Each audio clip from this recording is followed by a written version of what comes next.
हाँ तो भाई ये है 12th CBSE RBC का लेक्चर नंबर 1। हम स्टार्ट कर रहे हैं चैप्टर नंबर 7 इंटीग्रेशन, जिसे आप हिंदी में समाकलन बोलते हैं। सबसे पहले तो आपको इसकी स्टैंडर्ड फॉर्म याद होनी चाहिए। इसकी जो स्टैंडर्ड फॉर्म है वो कुछ इस प्रकार है। स्टैंडर्ड फॉर्म मतलब मानक रूप, जिसे माना गया है। Integration fx dx। तो आपके जब इसका इंटीग्रेशन करोगे तो आपको एक फंक्शन मिलेगा अदर, उससे हम कैपिटल एफ एक्स से डिनोट करते हैं। साथ में कांस्टेंट c भी मिलेगा, ठीक है। अब यहाँ पे जो आपके c है ये तो है समाकल्य गुणांक,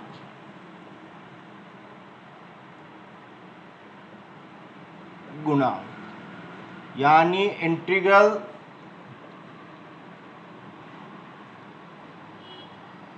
कांस्टेंट। ये इंटीग्रल कांस्टेंट है जो आपके हमेशा आएगा।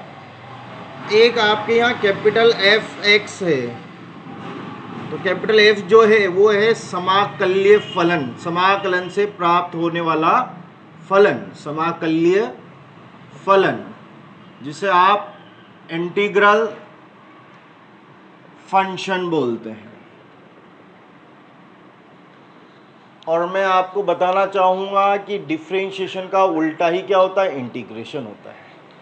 जैसे कि अगर आप D by d x of, मैंने कोई फंक्शन लिया कैपिटल एफ एक्स, इधर इसका आंसर आ रहा है स्मॉल एफ एक्स, तो ये ही उधर जाके क्या बनता है, इंटीग्रेशन बनता है। तो आपका डिफरेंशिएशन का अपोजिट ही कौन है, इंटीग्रेशन है। तो आप सोचोगे सी कहाँ से आया, तो सी के लिए मैं आपको बता दूं, जैसे मैंने एक्स स्क्वायर लिया भाई, एक्स लिया, तो एक्स स्क्वायर का अगर मैं डिफरेंशिएशन करूं तो कितना आएगा, 2x। और मैं एक्स स्क्वायर प्लस 1 लूँ तो भी 2x। इन सब का डिफरेंशिएशन करूँगा तो मैं d by d x square plus 2 का करूँगा तो भी 2x, एक्स स्क्वायर प्लस 3 का करूँगा तो भी days days x square plus कितना भी हो जाए n, तो भी ये 2x ही आएगा। अब मैंने बोला जब ये डी बाई डी एक्स उधर जाएगा तो क्या बनेगा, इंटीग्रेशन। तो जब इसके डिफरेंशिएशन से 2x आ रहा है तो 2x ही सब आने चाहिए। तो देखो यहाँ कांस्टेंट की वैल्यू 0 है, तो ये एक नंबर एक्स्ट्रा आता है जिससे हमें कोई फ़र्क नहीं पड़ता। इस एक्स्ट्रा नंबर को ही हम कांस्टेंट c बोलते हैं। इसलिए जब भी इंटीग्रेशन करते हैं तो हम कांस्टेंट जरूर लेते हैं कि कांस्टेंट का डिफरेंशिएशन 0 होता है।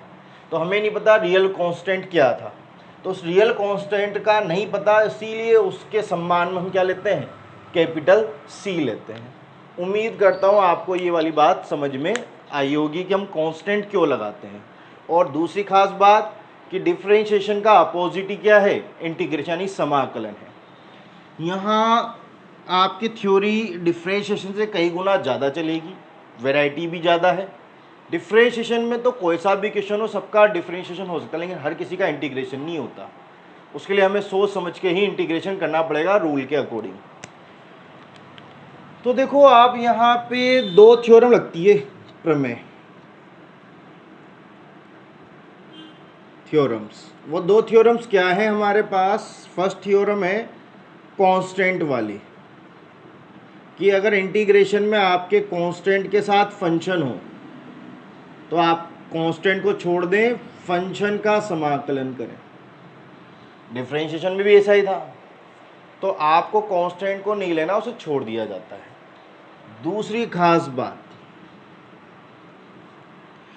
एक आपकी u प्लस माइनस वी हो, तो एक बार आप u का इंटीग्रेशन करेंगे प्लस माइनस, और एक बार आप v का इंटीग्रेशन करेंगे।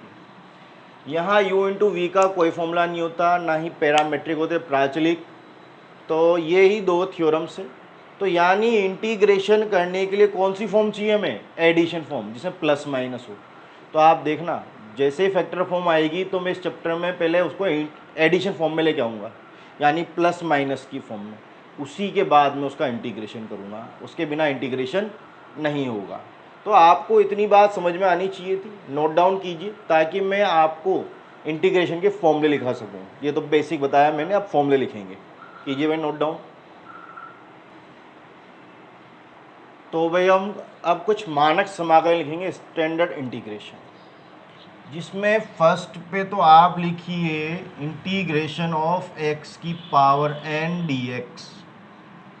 तो ये बनेगा आपके x की power n+1 upon n+1 plus सी। अगर आपको उसको बनाना है तो आप देखो, जब डिफ्रेंशिएशन में x की पावर n आया था तो वहाँ क्या हुआ था, वहाँ एक पावर कम हो गई थी, n x की पावर n-1। अगर आपको फॉर्मूला बनाना है तो एक पावर ज़्यादा लो, यानी ये वाला d/dx की पावर x की पावर n+1। तो उसका इंटीग्रेशन पावर आगे आ जाती है और एक पावर कम हो जाएगी। तो जब आपका d/dx उधर जाके इंटीग्रेशन बनेगा तो n+1 कांस्टेंट है, बाहर आ जाएगा और बाहर आके इधर डिवाइड हो जाएगा और ये फॉर्मूला बन गया। ठीक, ऐसे ही सेकंड, कुछ भी नहीं हो 1 चल रहा हो, भाई 1 को लिखो या मत लिखो एक ही बात। इसका इंटीग्रेशन इसका होगा x+c, कोई कुछ नहीं है तो यहाँ 1 है, होता 1 नहीं भी लिखे, ओनली dx लिखे तो उसका इंटीग्रेशन x होगा। क्यों? क्योंकि x का डिफरेंशिएशन ही तो कितना हुआ करता था, 1। तो जब ये d/dx उधर जाएगा तो 1 का इंटीग्रेशन कितना आएगा, x। लेकिन इंटीग्रेशन में हम कांस्टेंट साथ में लगाते हैं। ऐसे ही आपके कांस्टेंट का, तो कांस्टेंट का होगा kx+c, इस ऊपर वाले फॉर्मूले से आया ये भी। थ्योरम के अकॉर्डिंग आप कांस्टेंट को छोड़ दो तो बाहर आ जाएगा, तो कितना बचेगा, 1 का इंटीग्रेशन x, तो kx और c। ठीक है, तो ये इससे आ गया। फोर्थ आप देखो यहाँ पे आपके log x का डिफरेंशिएशन कितना आया था, 1/x। तो ये ही उधर जाके इंटीग्रेशन बनेगा, तो आपके 1/x का इंटीग्रेशन हो जाएगा log x। इंटीग्रेशन में जब भी log लिखो ना तो इस x के साथ मॉडुलस जरूर लगा देना, क्योंकि log नेगेटिव वैल्यू दे तो देता है लेकिन लेता नहीं है, ये ओनली प्लस की ही वैल्यू लेता है। ठीक है, और अगर वैल्यू 1 से बड़ी है तब तो ये प्लस के मान देगा, और 1 से छोटी और 0 के बीच में है तो log नेगेटिव मान देता है। तो ये प्लस लगाना, ये मॉडुलस लगाना ना भूलें, क्योंकि log की खास बात है, log अगर आपका x का मान ग्रेटर देन 1 है तब तो ये प्लस की वैल्यू देता है, और log अगर आपका मान 0 से बड़ा और 1 से छोटा है तो ये log नेगेटिव वैल्यू देता है। ये वाले हिंट आपको पता होने चाहिए। ठीक है, log कब पॉजिटिव वैल्यू देता है और कब नेगेटिव वैल्यू देता है, लेकिन माइनस की वैल्यू कभी नहीं लेगा।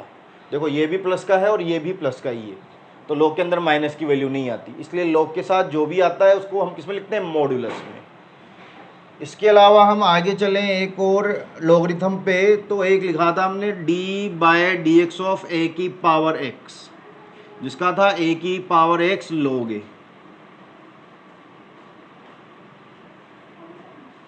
तो यहाँ बनेगा a की पावर x dx का, कांस्टेंट की पावर वेरिएबल, इसका इंटीग्रेशन आपके a की power x upon log a plus सी।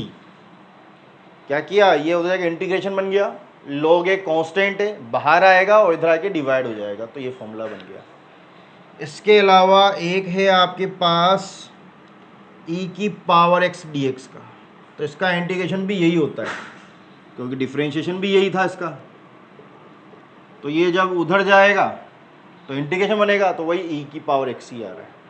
तो उम्मीद करता हूँ आपको यहाँ तक समझ में आया होगा, कीजिए भाई नोट डाउन। अब इसके बाद हम लिखेंगे ट्रिग्नोमेट्री के इंटीग्रेशन। ट्रिग्नोमेट्री में सबसे पहले हमारे क्या आया था, साइन एक्स आया था। मैं यहाँ सीक्वेंस पे लिख देता हूँ, चलो। साइन एक्स का integration minus cos x plus c, cos x का integration sine x plus c, उल्टा हो गया देखो डिफ्रेंशिएशन से। डिफ्रेंशिएशन में कॉस के अंदर माइनस आता था और साइन के अंदर प्लस आता था, यहाँ उल्टा है। कैसे आया? तो भाई साइन किसके डिफ्रेंशिएशन में आता है? कोस में। कितना हो जाता है? माइनस का साइन एक्स। जब ये डी बाई डी एक्स उधर जाके इंटीग्रेशन बना, साइन एक्स का इंटीग्रेशन, कोस एक्स, और ये माइनस बाहर आके इधर आके डिवाइड हो गया, इसलिए माइनस कोस एक्स। ये बना आपके D by d x of sine x से, जो कितना है? Cos x. ये उधर जाके इंटीग्रेशन बना तो कोस का इंटीग्रेशन कितना हो गया? Sine x. तो ये बता रहा हूँ कैसे आपके डिफ्रेंशिएशन से फॉर्मूले बने। तो मैं आपको वो फॉर्मूले लिखा रहा हूँ जो डिफ्रेंशिएशन से इंटीग्रेशन में कन्वर्ट हुए हैं। इसके बाद चलें, तो ऐसे तो साइन कोस के बाद टेन आना चाहिए, नहीं आएगा, टेन नहीं आएगा। डिफ्रेंशिएशन से बना रहे ना अपन, तो साइन कोस के बाद वहाँ टेन आया था, जिसका कितना होता था? Sec square x. तो जब डी बाई डी एक्स उधर जाएगा तो ये बनेगा सेक स्क्वायर एक्स का इंटीग्रेशन, जो कितना होता है? Tan x plus c. इसके बाद आप क्या आया था? D by d x of cot x, जो कितना था? माइनस का कोसेक स्क्वायर एक्स। तो आपके नेक्स्ट इंटीग्रेशन बनेगा cosec square x d x. तो मुझे तो क्या डिफ्रेंशिएशन से याद है, इसलिए मैं कभी गलती नहीं करता, तो इसलिए टेन कोट नहीं आएगा, क्योंकि टेन कोट तो है ही नहीं किसी के डिफ्रेंशिएशन। तो कोसेक स्क्वायर का, तो जब उधर जाएगा तो ये माइनस इधर आ जाएगा, तो माइनस कोटेक्स प्लस सी। ऐसे 11वें और 12वें नंबर पे आपके अगले दो आएंगे। एक तो आएगा d by d x of sec x, जिसका डिफरेंशिएशन था सेक एक्स टेन एक्स, और एक d by d x of cosec x, जिसका डिफरेंशिएशन था कोसेक एक्स माइनस का इंटू कोट एक्स। तो यहाँ पे ये बनेगा सेक एक्स टेन एक्स, इसका डिफरेंशिएशन था ये सेक एक्स का, तो उसका integration sec x plus c. 12 number पे माइनस को हम एडजस्ट कर देते तो माइनस नहीं लेंगे, cosec x cot x d x integration, क्योंकि यही तो उधर जाके इंटीग्रेशन बनेगा। तो ये माइनस आपका इधर एडजस्ट करना पड़ेगा आपको, तो इधर एडजस्ट करोगे तो कितना आएगा? माइनस का कोसेक एक्स प्लस सी। ये आपके फॉर्मूले हुए इंटीग्रेशन के। तो आप देखो इसमें साइन कोस के बाद टेन कोट सेक कोसेक चारों ही नहीं आए। इन बातों का ध्यान रखना, तभी तो हम उनके फॉर्मूलों पे ध्यान देंगे, उनके फॉर्मूले कैसे आएंगे। एक तो आप ये उल्टा लगा दो या नए फॉर्मूले बना दो, अपनी मर्जी से नए फॉर्मूले नहीं बनाने हमें। कीजिए भाई नोट डाउन। तो भाई हमने 5 तरह के फंक्शन पढ़े थे आइलेट, जिसमें क्या क्या कवर हो गया अपने? सबसे पहले अपने अलजेब्रिक वाले कन्वर्ट कर दिए, लॉगरिथम वाले कर दिए, एक्सपोनेंशियल कर दिए, ट्रिग्नोमेट्री कर दिए। अभी इन्वर्स ट्रिग्नोमेट्री बाकी है। अगर मैं इन्वर्स ट्रिग्नोमेट्री की बात करूं तो एक तो आएगा d by d x of sine inverse x और d by d x of cos inverse x. इसका 1 upon under root 1 minus x square, इसका -1 upon under root 1 minus x square. तो जब ये इंटीग्रेशन बनेगा तो दोनों सेम ही तो हैं। अगर मैं ऊपर वाले को देखूं तो जब इंटीग्रेशन बनेगा तो मुझे क्या दिख रहा है? Sine inverse x. तो एक फॉर्मूला तो है sine inverse x plus c, और इसी का एक फॉर्मूला एक वापस आएगा, क्योंकि इससे भी यही आ रहा है, बस माइनस आ रहा है तो माइनस को हम इधर एडजस्ट कर देंगे। तो माइनस का कोस इनवर्स एक्स प्लस सी। तो इसके दो फॉर्मूले हैं। ऐसे ही 14 नंबर पे 1 अपॉन 1 प्लस एक्स स्क्वायर, जिसका आपका इंटीग्रेशन होगा ten inverse x plus c, और एक माइनस का cot inverse x plus c. क्यों? करके देख लो। D by d x of tan inverse x 1 upon 1 plus x square, d by d x of cot inverse x -1 upon 1 plus x square. ठीक है? तो क्या है भाई, डिफरेंशिएशन आपकी स्ट्रॉन्ग होगी तो इंटीग्रेशन में इतनी दिक्कत नहीं आएगी आपको। ये तो इंटीग्रेशन ही सबसे हार्ड चैप्टर माना जाता है। अगर आपको ये आ गया तो मैं खुद गारंटी ले रहा हूँ आपके 90+ नंबर कोई नहीं रोक रहा। कोई भी चैप्टर इसके जितना बड़ा नहीं हो, ना ही इसके जितना हार्ड है। मैं आपको खुद बोल रहा हूँ, अगर आपने ये कर लिया तो 90 प्लस कन्फर्म है आपके। 15 1/x under root x square -1, तो इसके भी दो आ जाएंगे, ये dx इंटीग्रेशन का dx। सेक इनवर्स में तो प्लस का रहेगा, और जब कोसेक इनवर्स लिखूंगा तो ये माइनस का हो जाएगा, क्योंकि अपने पढ़ा था d/dx of sec inverse x 1/x under root x square -1, और एक d/dx of cosec inverse x 1/x minus का और अंडर रूट में एक्स स्क्वायर -1। तो उम्मीद करता हूँ आपको इतनी बात समझ में आई होगी। तो ये हमने इन्वर्स ट्रिग्नोमेट्री भी कन्वर्ट कर दी। तो ये तो वो फॉर्मूले थे जो डिफरेंशिएशन के फॉर्मूलों से डायरेक्ट इंटीग्रेशन में चेंज हो गए। अगर हम इसमें नोट की बात करें कि हमें क्या क्या याद रखना था, क्या क्या रह गया हमसे, तो आप बड़े ध्यान से देखना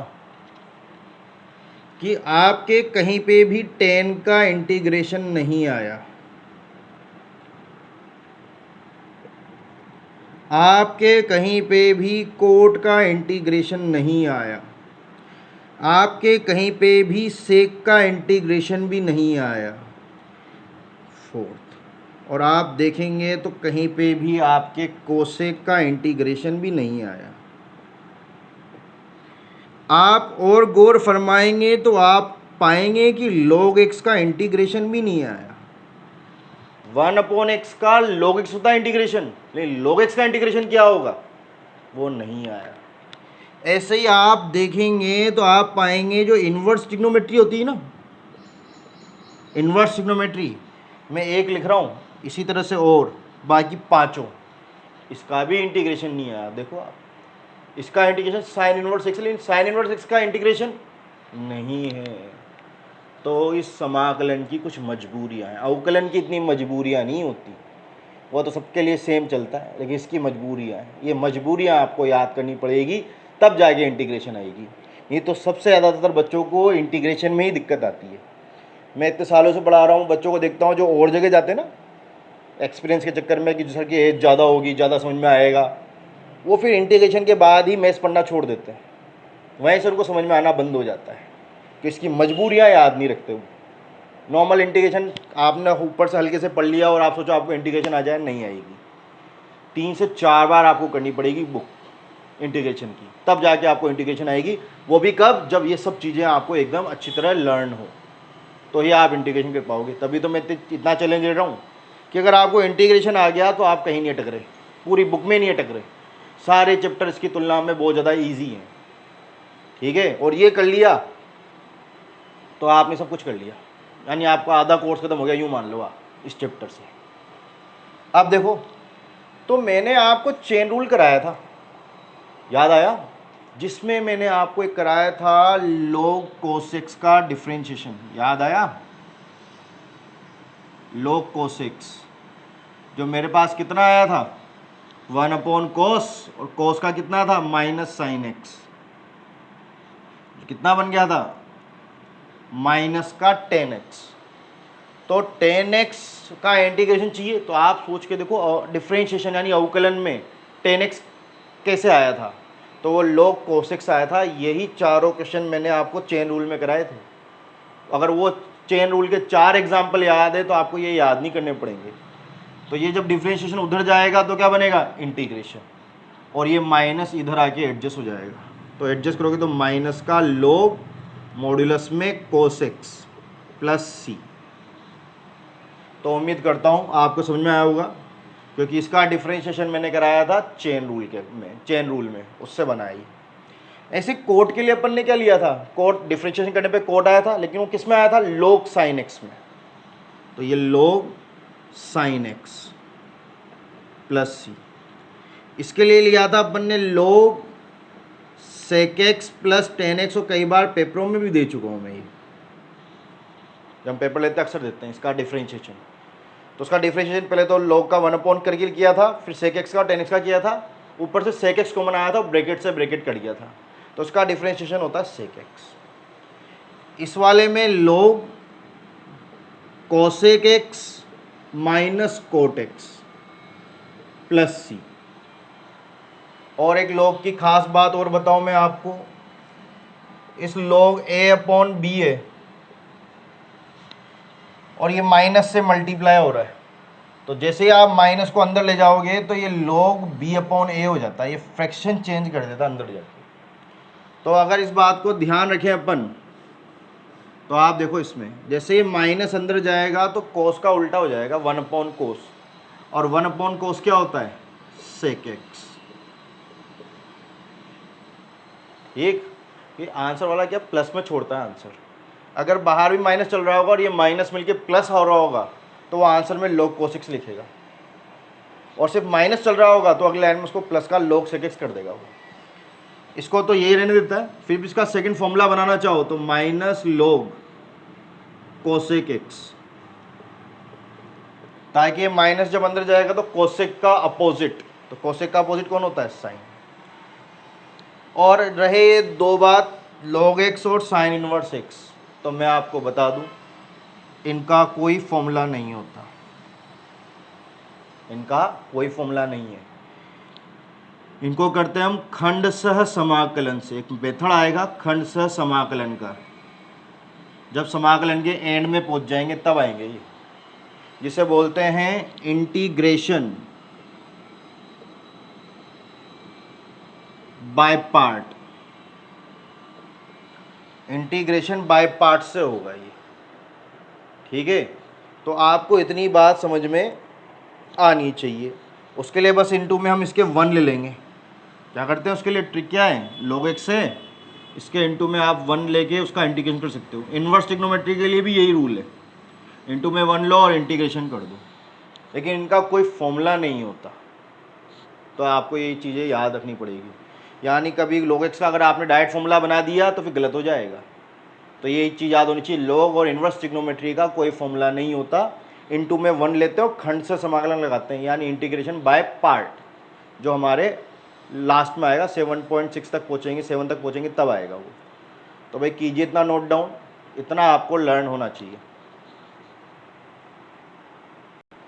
तो भाई अब हम स्टार्ट कर रहे हैं एक्सरसाइज 7.1, जहां आपको एंटी डेरिवेटिव यानी प्रति अवकलज यानी अवकलन का उल्टा, जिसे आप क्या बोलते हो, समाकलन ज्ञात करना है। तो आप एंटी डेरिवेटिव मांगे तो भी आपको इंटीग्रेशन फाइंड करना है, अवकलन का उल्टा, उसी को हम क्या बोलते हैं, इंटीग्रेशन समाकलन। इंस्पेक्शन मेथड यानी निरीक्षण विधि,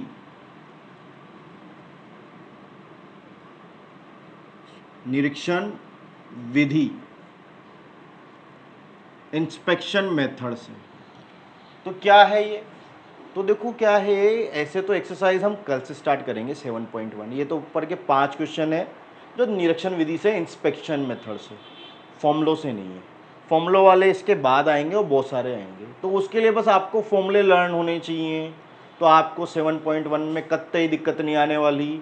तो कल की क्लास से पहले आप फॉर्मूले लर्न कर लें, उसी के बाद लेक्चर 2 ट्राई करें, ठीक है। उसके बाद लेक्चर 2 ट्राई ना करें। तो आप देखो इंस्पेक्शन मेथड क्या है, इंस्पेक्शन मेथड यानी निरीक्षण विधि ये है कि आप इंटीग्रेशन का कोई फॉर्मूला मत लगाओ, आप करो डिफरेंशिएशन और उससे इंटीग्रेशन लेके आओ। आई बात समझ में, क्या है निरीक्षण विधि यानी इंस्पेक्शन मेथड, इसमें हम इंटीग्रेशन नहीं करते, क्या करते हैं, डिफरेंशिएशन, अवकलन करते हैं और इंटीग्रेशन ले आते हैं। तो साइन एक्स किसका डिफरेंशिएशन होता था, कोस एक्स का, तो यानी आपको कोस एक्स लेके चलना पड़ेगा, d/dx of cos, angle double है तो आप भी 2x लेके चलो। तो देखना पड़ेगा साइन एक्स किसका डिफरेंशिएशन है, किसका अवकलन है साइन एक्स, कोस एक्स का, तो आपने कोस लिया। कौन उसका डिफरेंशिएशन, कोस 2x का माइनस साइन 2x, और फिर 2x का फिर से होगा, यानी minus sine 2x into 2 d/dx of cos 2x। अब ये डिफरेंशिएशन ही तो उधर जाके क्या बनता है, इंटीग्रेशन, तो उधर ले जाओ, cos 2x इंटीग्रेशन -2 और ये sin 2x dx। तो जब भी ये डिफरेंशिएशन उधर जाता है तो इंटीग्रेशन का साइन आ जाता है और साथ में dx आता है, ये दो चीज़ें आती है भाई, ठीक है। अब -2 क्या है, कांस्टेंट है, तो वो बाहर आ जाएगा, sin 2x dx, और इधर आके डिवाइड हो जाएगा, तो -1/2 cos 2x। ये आपके sin 2x का इंटीग्रेशन हो गया भाई।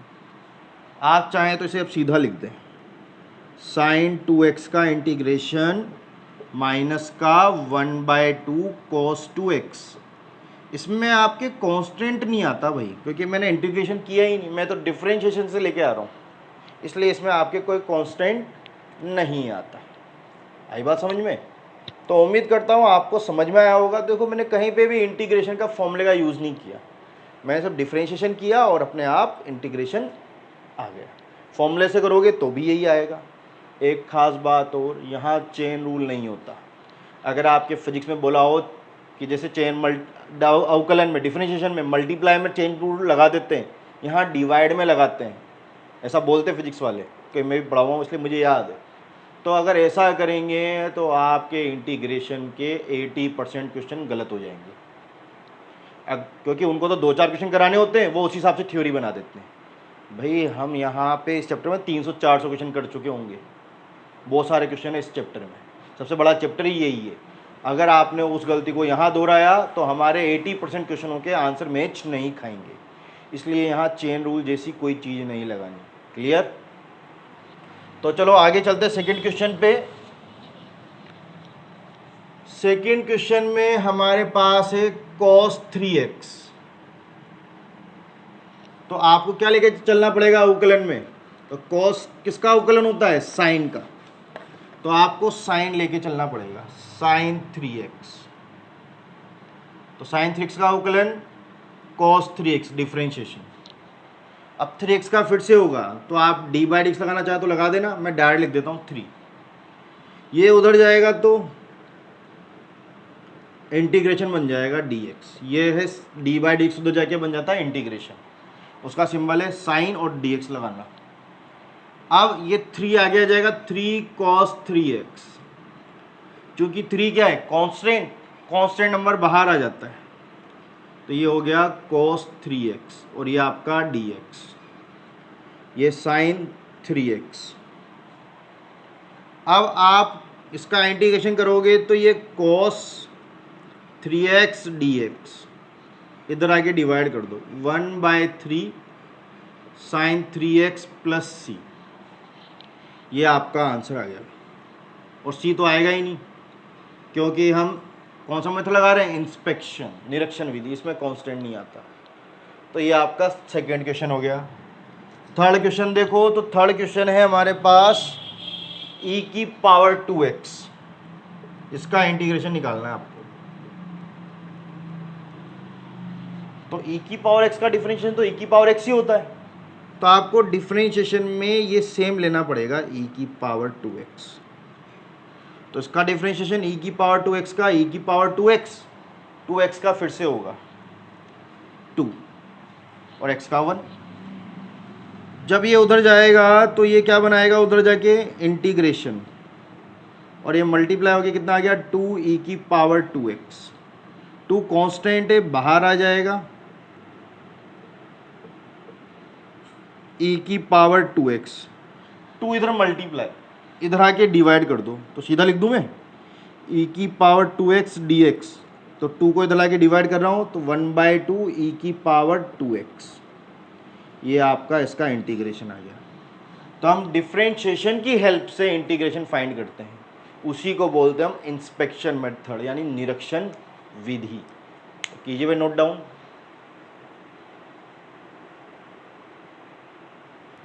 तो फोर्थ क्वेश्चन में हमें निकालना है ax प्लस बी का होल स्क्वायर का इंटीग्रेशन।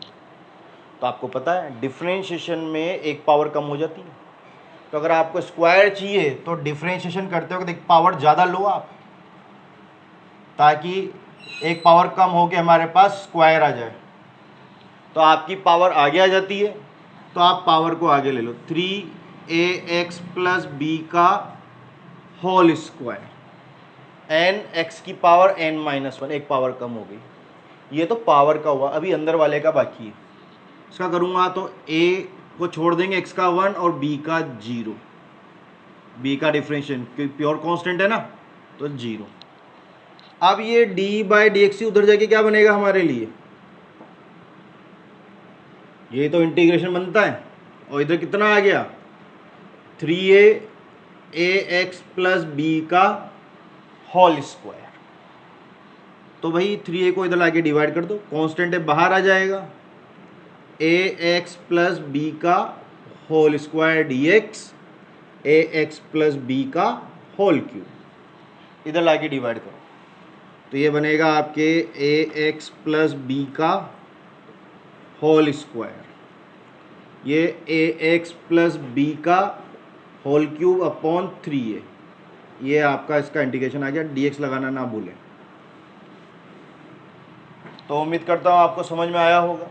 ऐसे ही नेक्स्ट क्वेश्चन है, इसमें दो हैं साइन 2x और 4e की पावर 3x। फिफ्थ क्वेश्चन में साइन 2x माइनस 4e की पावर 3x, इसका इंटीग्रेशन फाइंड करना है पूरे का। तो सबसे पहले तो इसे एडिशन फॉर्म में ले आओ आप, क्योंकि भाई प्लस माइनस है ना, तो इंटीग्रेशन अलग अलग हो सकता है सेकंड थ्योरम। तो एक बार तो इंटीग्रेशन आएगा साइन 2x का, 4 कांस्टेंट छोड़ देंगे, एक बार आएगा e की पावर 3x का dx। इक्वेशन फर्स्ट नाम देकर छोड़ दो, क्योंकि इंस्पेक्शन मेथड में हम कंबाइन नहीं करते, अलग अलग करते, वहाँ से वैल्यू निकाल के मैं यहाँ रख दूँगा। तो साइन 2x के लिए मुझे क्या लेके चलना पड़ेगा डिफ्रेंशिएशन में, cos 2x। तो इंस्पेक्शन मेथड में हम डिफ्रेंशिएशन ही करते हैं, उसी से इंटीग्रेशन लेके आते हैं। तो cos 2x का माइनस साइन 2x इंटू 2, तो ये उधर जाके इंटीग्रेशन बन जाएगा आपका। तो कितना आ गया -2 साइन 2x, कांस्टेंट बाहर आ जाता है, साइन 2x dx, और इधर कौन आ गया cos 2x। -2 इधर मल्टीप्लाई है, इधर आके क्या हो जाएगा डिवाइड, cos 2x। तो सीधा लिख दो साइन 2x का इंटीग्रेशन माइनस का 1/2, दोनों इधर आ जाएंगे, और ये बचेगा cos 2x। ये आपका इंटीग्रेशन आ गया भाई, ये होगी इक्वेशन नंबर 2।